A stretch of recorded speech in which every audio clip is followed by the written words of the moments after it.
Hello friends, அனைவருக்கும் வணக்கம். இன்றைக்கி நம்ம வீட்டில் தைப்பூச விரதம் 6ஆம் நாள் அண்ட் வளர்ப்பிறை சஷ்டியும் கூட.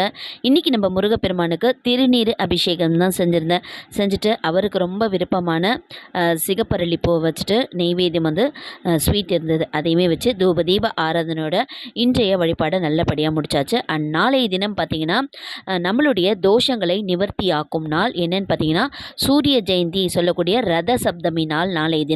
நாளைய தினம் குளியல் பரிகாரம் அப்படின்னு சொல்லுவாங்க. குளியல் பரிகாரம் செய்கிறது நமக்கு இருக்கிற தோஷங்களை எல்லாம் நிவர்த்தி ஆகும். குளியல் பரிகாரம் எப்படி செய்யணும்னு பார்த்தீங்கன்னா 7 எருக்கம் இலை எடுத்துக்கோங்க.